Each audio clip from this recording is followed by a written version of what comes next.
$5 a week. I'm going to call Andrew Williams. Thank you, Mr. Speaker, and I rise to take another call on behalf of New Zealand First in regards to what I call the Fagan budget. And we're very fortunate, Mr. Speaker, or Mr. Chair, but we're very fortunate that we're after 8:30 at night now, because people who might be watching this out there in New Zealand television land would not probably be able to conjure up the same images before 8:30, because it would almost have to be censored. The thoughts of Fagin from the famous play Oliver, or for the movie Oliver. And if you can imagine Fagin, and what Fagin looked like, and then put into your minds what Bill English and John Key looked like, and then go back to what Fagin looked like, there's an incredibly close comparison between the three, because they're all as miserable as sin. Order, come back. And Mr. Chair, when I look at this regulatory impact statement, all I can think of is that it's a Faganistic regulatory statement. When you read a sentence such as, generally speaking, the proposed option should not impose any new compliance costs on businesses. However, and this is the however, businesses that employ only school children on very low wages, below $2,340 per annum, may have to begin withholding PAYE from these employees from 1 April. Isn't that appalling? Isn't that appalling?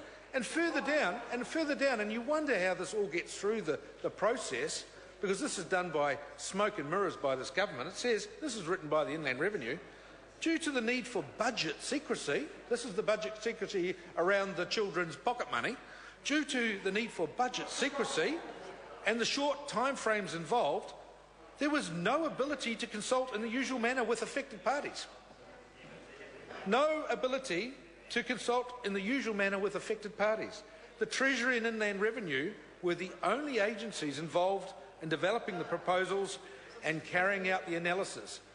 Well, Mr. Chairman, I'm quite shocked by that. The fact that this will impact on over 56,000 young people in this country who basically are going to have their pocket money robbed from them in terms of tax taken off from 1 April 2013, where employers will have to start deducting PAYE from a very small wage that each individual child might be receiving. It's appalling, Mr. Speaker. It's appalling.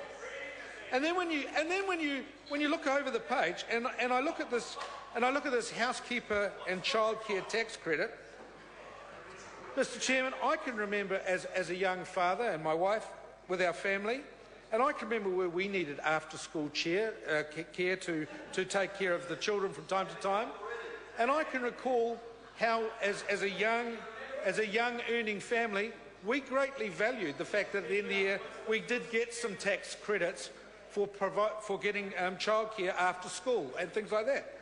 And you look at this now, Mr. Chair, a miserable $310 per year that young families needing after-school care, needing assistance to take care of children for maybe a couple of hours, who up until now could claim up to $310 to help pay for that after-school care, cannot get it. Cannot get it anymore. Well, Mr. Chair, isn't that miserable? Isn't that absolutely miserable? Isn't it? Order. Sorry to interrupt the member. Sorry to interrupt. Can we just be a little bit more succinct with the interjections? Yep. Andrew Williams. Thank you, Mr. Chair. So, Mr. Chair, we have seen from this national government tax rebates and tax deductions and reduction in tax to their wealthy mates for several $billion in the last year or two, several $billion of reduction in their tax for their friends and their mates, high income earners, $1,000 a week for the Prime Minister, $1,000 a week less tax he gets as the Prime Minister, but the same national government 2 years later, after giving all those tax cuts to their mates... Order.